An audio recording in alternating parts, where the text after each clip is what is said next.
சித்தூர்கார் சுதந்திரமடையும் வரை நான் எந்த ஒரு ராஜபோகங்களையும் ஏற்க மாட்டேன். இது எனது சபதம். இதுவே எனது தர்மம். மகாராணா பிரதாப்பின் மன உறுதி அசைக்க முடியாதது.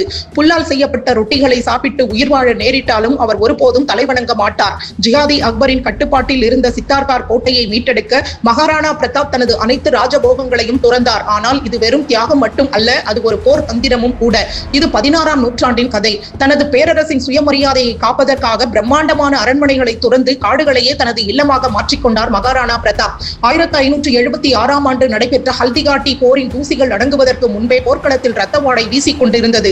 ஒருபுறம் அளப்பரிய அதிகாரம், பறந்து விரிந்த படை மற்றும் எல்லையற்ற வளங்களுடன் முகலாய பேரரசின் அக்பர் நின்றார். மறுபுறம் சுயமரியாதை, மன உறுதி மற்றும் தனது தாய்நாட்டின் மீது பக்தி கொண்ட இந்து இதயத்தை தவிர வேறெதுவும் இல்லாத வீரனாக மகாராணா பிரதாப் நின்றார். போர் முடிந்தது. ஆனால் உண்மையான போராட்டம் அந்த நிமிடத்தில் இருந்தே தொடங்கியது. அக்பர் அனைத்து பாதைகளையும் அடைத்தார். உணவு, நீர் மற்றும் அனைத்து விதமான உதவிகளும் துண்டிக்கப்பட்டன. ஆரவல்லி மலைத்தொடரில் மகாராணா பிரதாப் தனது குடும்பம் மற்றும் படையினருடன் முற்றிலுமாக சூழப்பட்டார். இங்குதான் மக்கள் புல் ரொட்டி என்று அழைக்கும் கதை பிறந்தது.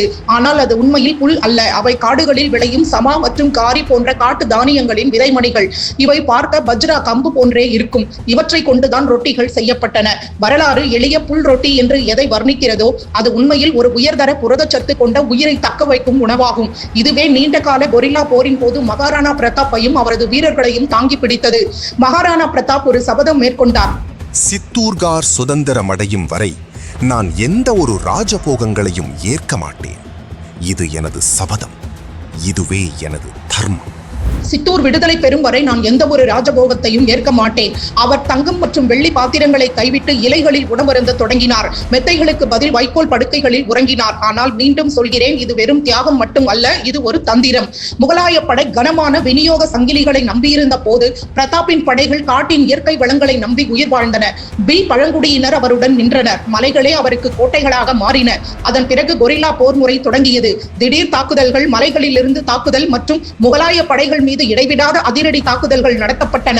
இறுதியாக 1582 நடைபெற்ற திவேர் போரில் மகாராணா பிரதாப் ஒரு வலிமையான எதிர்த்தாக்குதலை தொடங்கினார். ஒவ்வொன்றாக 36 முகலாய புறக்காவல் நிலையங்களை அழித்து அக்பரின் படையை பின்வாங்க செய்தார். உங்களை விட 10 மடங்கு பெரிய பலம் கொண்ட இராணுவத்துடன் நீங்கள் போரிடும் போது கோதுமை போன்ற மெதுவாக வளரும் பயிர்களை நீங்கள் நம்பியிருக்க முடியாது. இயற்கையாக வளரும், எளிதில் கிடைக்கக்கூடிய உணவே உங்களுக்கு தேவை. மகாராணா பிரதாப்பின் புத்தி வெறும் இராணுவம் சார்ந்தது மட்டும் அல்ல, அது சூழலியல் சார்ந்ததும் கூட.